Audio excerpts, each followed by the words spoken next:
Bonjour à tous, mon nom est François Letarte et bienvenue sur ma chaîne JDR-D30, une chaîne consacrée aux jeux de rôle sur table. Alors, une vie de rôliste, je vais essayer de brièvement revenir sur Coyote Pro en lien avec un passage qui est un peu particulier et aussi parce que Nolan Inquisitor l'a aussi mentionné dans ma vidéo dans laquelle je vous présentais Coyote Pro, un jeu de science-fiction qui montre un futur possible si les Premières Nations d'Amérique n'auraient jamais été colonisées. Quel aurait été leur futur?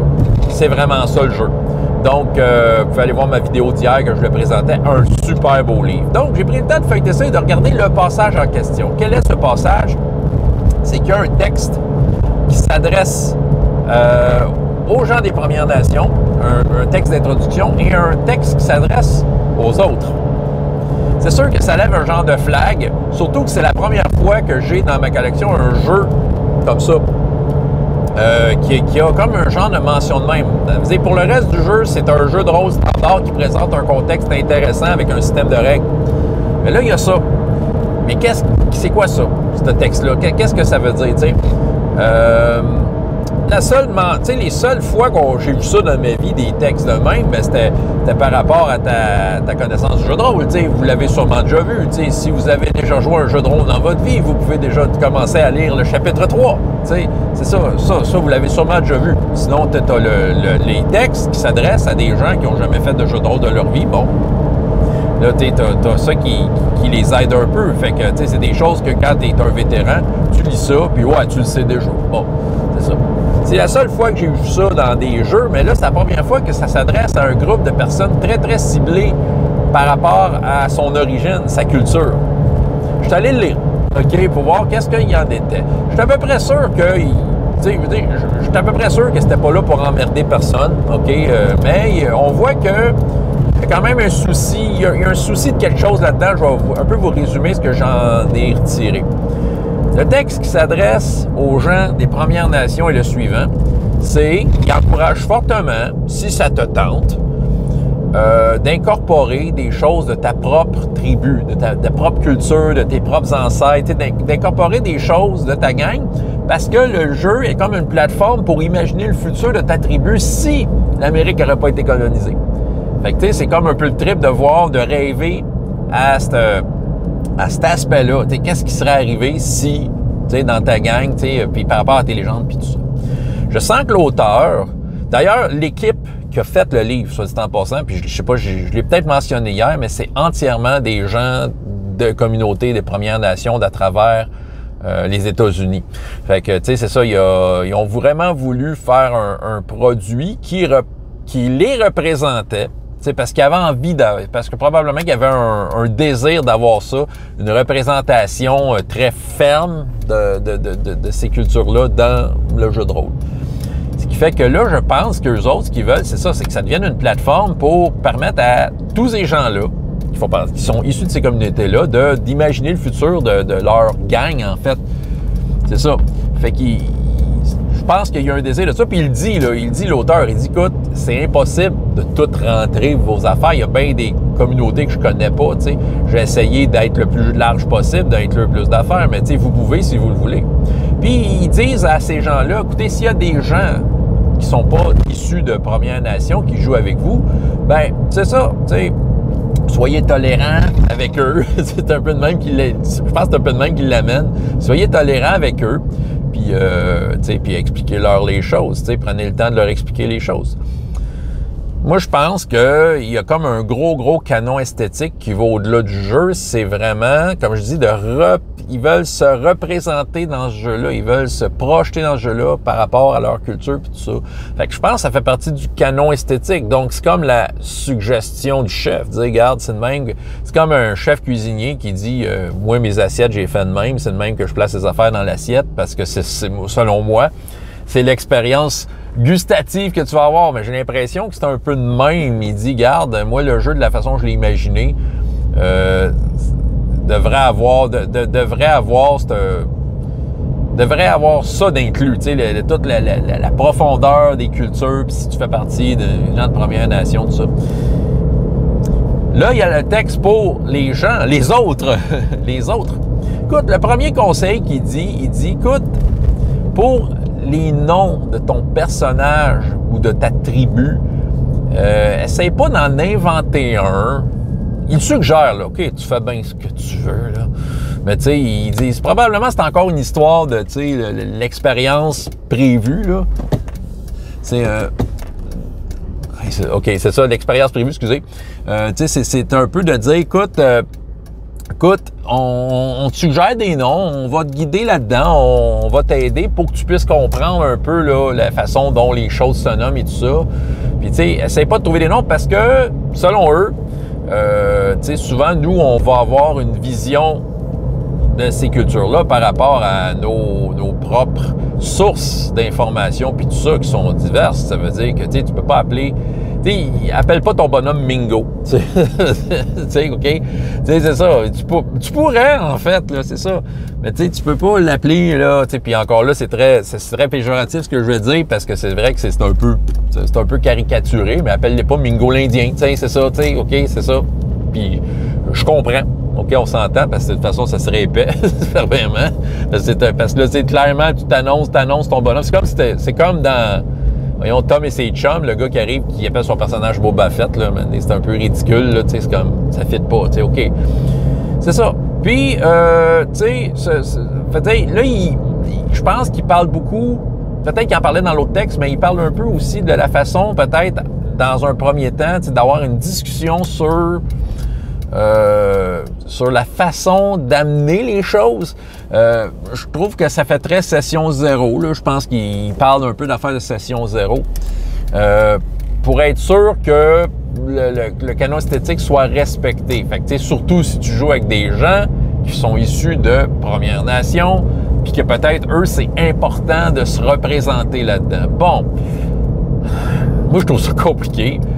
T'sais, OK, je comprends, là, OK, peut-être qu'il y a du monde que peut-être pour eux, je suis pas dans leur... Je vis pas leur réalité à ces gens-là, là, comme la réalité de bien des gens qui ont des choses différentes de la mienne dans la vie, là. C'est ça.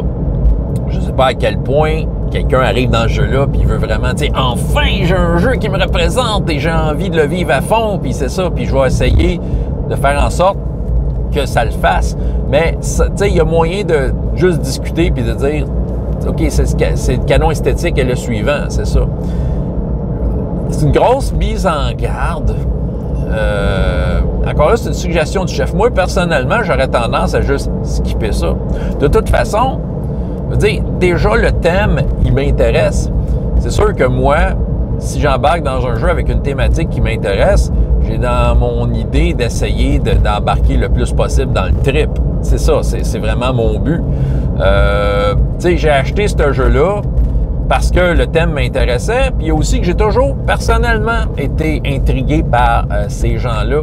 Ces gens-là qui, puis tu sais, sans vouloir faire un billet social, là, mais tu sais, ces gens-là qui sont pratiquement invisibles dans nos vies. On le sait où ils sont. Il y a des endroits où ils habitent. Puis quand tu vas là, écoute, c'est fou. Tu rentres là, tu as l'impression d'arriver sur une autre planète. Pourtant, c'est à quelques kilomètres de chez vous. Tu sais, c'est ça. Puis tu vois, tu sais, eux autres, là, tu sais, comme leurs panneaux de signalisation sont écrits en deux langues. Même qu'il y a des panneaux de signalisation comme les arrêts-stop. Je pense que c'est écrit « Attaquer », quelque chose de même. Tu sais, c'est ça, ils mettent ça dans leur langue. Tu as l'impression d'arriver carrément dans un autre monde. Fait que c'est sûr, j'ai toujours été un peu fasciné par ces gens-là. Toutes les fois que je touche un peu à ce sujet-là, je vais lire, je m'intéresse, tu sais. C'est ça. Je serais même curieux de jouer avec des gens de ce jeu-là, avec des gens issus de ces nations-là. C'est peut-être un projet, peut-être, qui sait. Juste voir de quelle façon ils perçoivent ça. Est-ce qu'ils vont juste voir ça comme, OK, c'est un jeu, c'est cool, c'est comme Donjon, mais les personnages sont issus de communautés qui ressemblent à la nôtre, tu sais, je ne sais pas, c'est ça.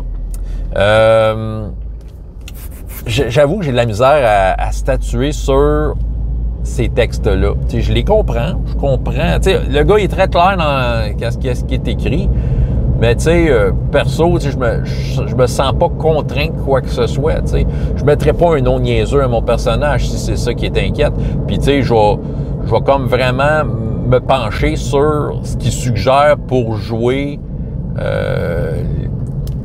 la façon de faire de ces personnages-là. C'est sûr que ce livre-là, comme bien des jeux de rôle qui ont un lien avec des trucs de la vraie vie, là, des choses qui sont inspirées de choses de la planète Terre, là, bon, je vais m'y intéresser. Je veux dire, quand je joue à All for One, là, je suis full dedans, là, je vais aller sur l'histoire, puis tout ça, moi, mon but, c'est de faire en sorte de m'enrichir à travers le jeu de rôle.